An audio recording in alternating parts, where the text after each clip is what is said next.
This tutorial will focus on inserting pictures into Word and formatting those pictures, as well as inserting smart art.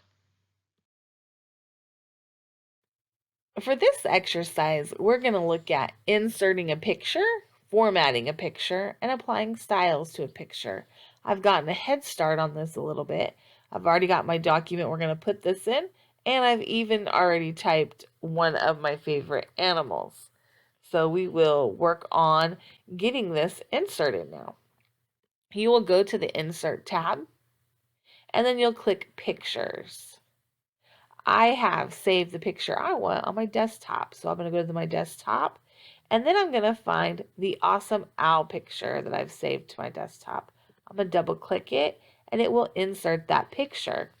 When you insert the picture, you do get a toolbar, a picture toolbar up here. And what we'll be doing next is we're going to resize that picture. So it wants us to use this in the size group to adjust the height to 3.0. So you can either type 3.0 or you can use the little arrow and move it all the way down until you get to 3.0. So I'm almost there now. You'll notice now that our owl that was on the other page has now shrinked enough to be located on this current page here. In the Arrange group, it says use the drop down to flip the picture horizontally. So, let's see. I'm going to use the drop down. It's these little triangles here, and it says flip horizontally. So I've done that now. And then we're going to center align the picture on the Home tab. So if you go to the Home tab, here in your paragraph alignment group, if you hit center, then that would be the center alignment for you. We will now look at applying styles to the picture. So in the Pictures toolbar again, we're going to go to the Pictures Styles group, which is this group here. And we're going to click the More button, which happens to be this arrow with a line on it. And what we'll be looking for is we're going to hover over the styles to see a preview of a style and see the name of it. So when you do that, you click the More button. It will then show you the different names and styles. We are looking for Perspective Shadow White.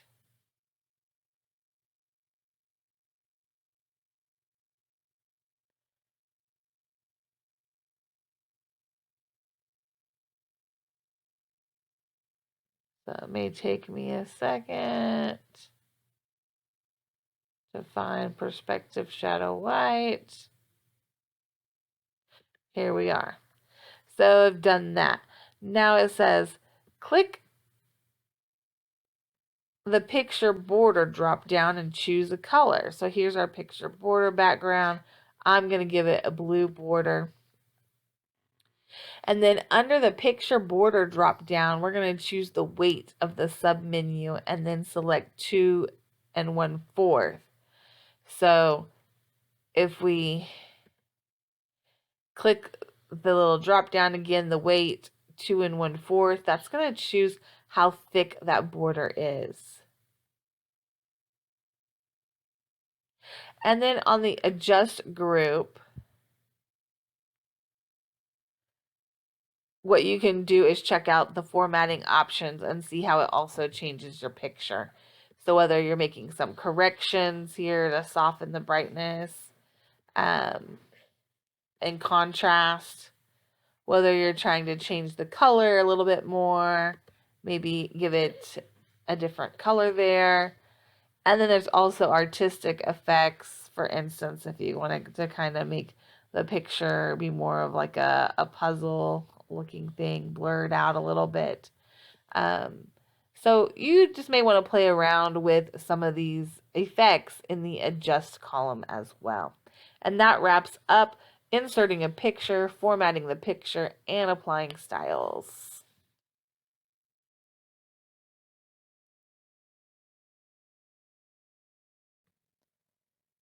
For this next part, what we're going to do is we're going to apply the artistic effect and we're going to apply other picture effects and remove the background. So we've got our picture selected so that our format painter or picture tools appear. And the first thing that it wants us to do is to go to the adjust group, go to the artistic effects, but we are looking for paintbrush. So you have to kind of scroll over them until you find the one that says paintbrush here.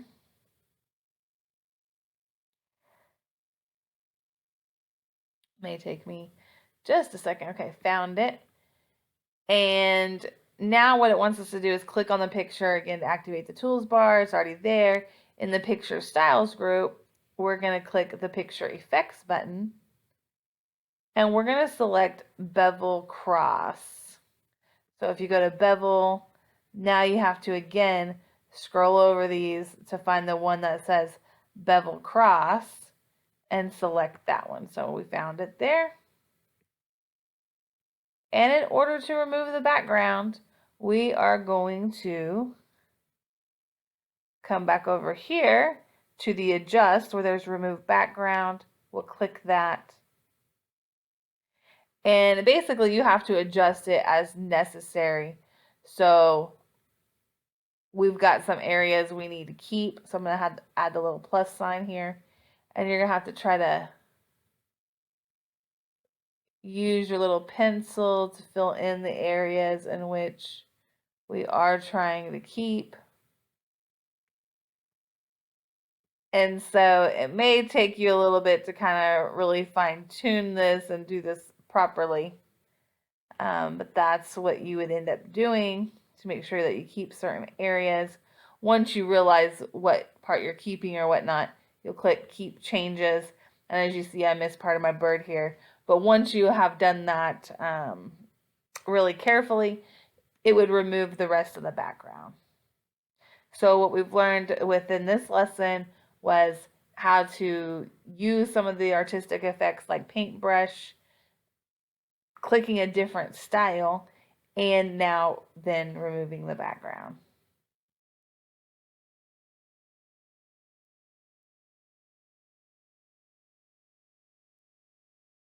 So for this exercise, we're going to look at how to insert shapes, how to use Smart Art graphics, and how to format Smart Art.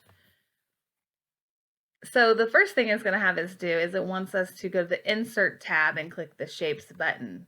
We are going to find the oval in our basic shapes group. And so the groups are labeled here like lines, rectangles, basic shapes. We'll click the one that says oval. We'll draw our shape based on these crosshairs here. You will draw it as big or as small as you want. So I'm drawing the shape now. But let's say I didn't draw it big enough. I really want it to be a little bit bigger, taller, wider, etc. You can use the circles with the when you have the double-headed arrow to stretch the shape to the size you want it. In the same group though, it wants us to now add a regular pentagon. So we're going to go back to the basic shapes. We've got our pentagon here and it wants us to draw it to the right of the oval. And then once you click out of it, that deselects the shape. And now we will move on then to using Smart Art graphics. So this one says we are going to actually click on the illustrations group on the Insert tab, and we're going to click the Smart Art button. So here's our Smart Art button.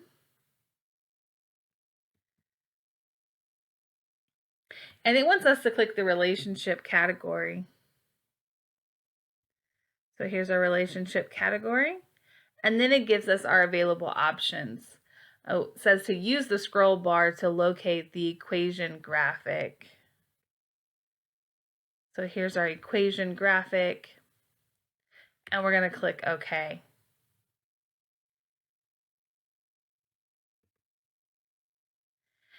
And then basically what it's going to have us do next is um, in the text pane, it wants us to create the graphic group on the ribbon to enable the text pane. And so we're going to click the placeholders to move to the next element and key the text. So for instance, we'll just write what they have here, formatting, researching equals a strong business letter. Okay.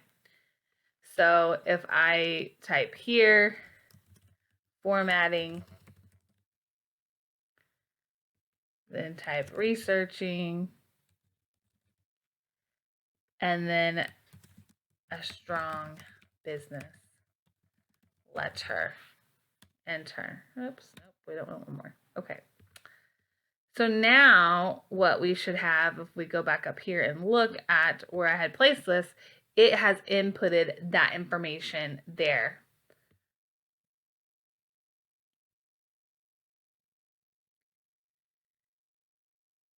So if we select our Smart Art graphic, we're going to get a Smart Tools Design tab, and we're going to be able to do things like change the color range, give it a more polished style.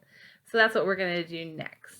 So if I click this Smart Art graphic, now we've got our Smart Tools, and this is where we can make some changes in terms of the way that it looks. So if we wanted to change the color, we could make it a more colorful design.